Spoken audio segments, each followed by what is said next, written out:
So you're thinking about getting an electric vehicle, or maybe you already have one. That's fantastic. But before you get too far, there's a really important question we need to tackle.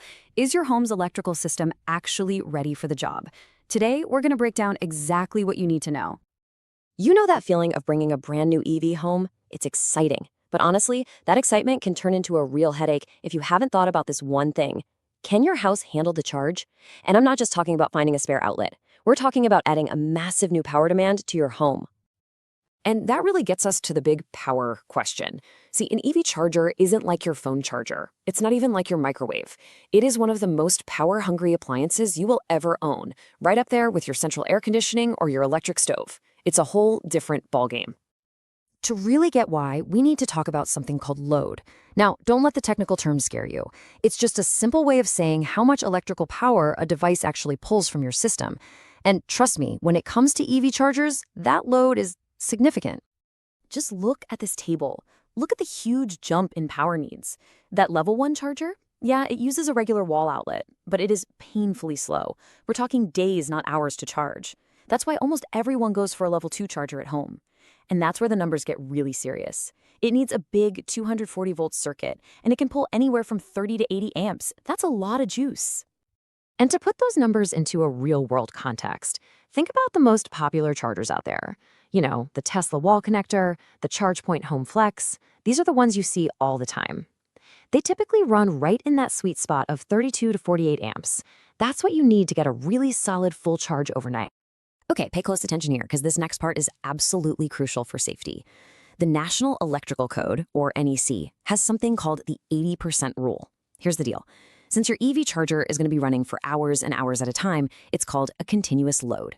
To stop the wires and the breaker from getting dangerously hot, the code says the charger can only use 80% of what the circuit is rated for. So what does that 80% rule actually mean in practice? Well, this slide breaks it down perfectly. You can't just match the numbers. If you get a 40-amp charger, you absolutely have to put it on a 50-amp breaker.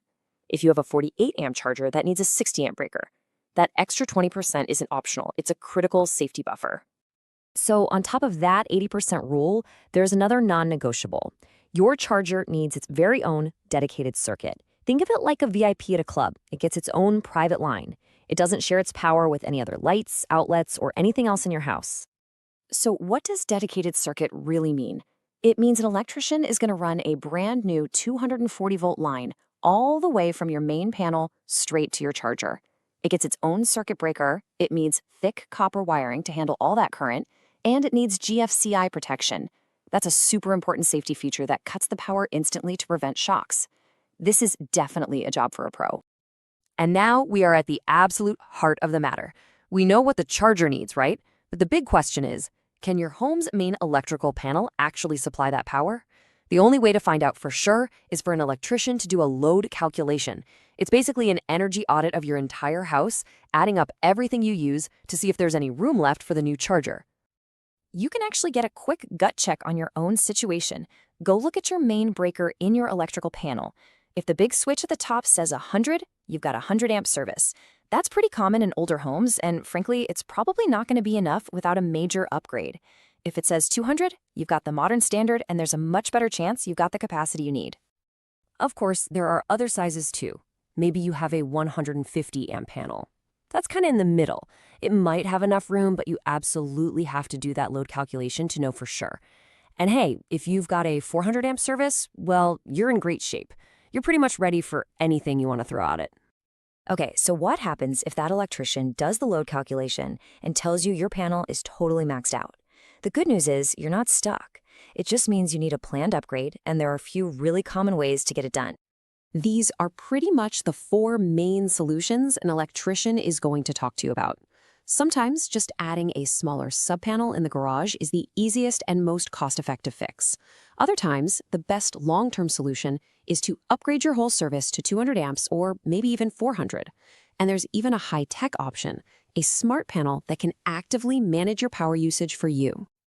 This quote from a master electrician really says it all, doesn't it?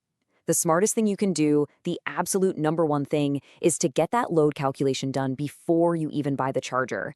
That one conversation could save you from a surprise bill for thousands of dollars in upgrades you weren't expecting. So as we start to wrap this up, let's just go over the final checklist. These are the absolute must-do, non-negotiable rules for every single safe EV charger installation.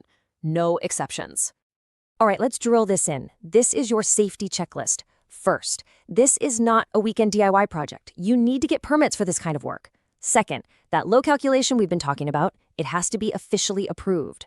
Third, GFC protection is a modern must-have for safety. And finally, everything, all of it, has to follow NEC Article 625. That's the part of the code written specifically for EV charging. So after all that, the final question really is for you. Now that you know what it really takes to power up your EVs safely and properly, what's the first step you're going to take on your home's journey to being EV ready?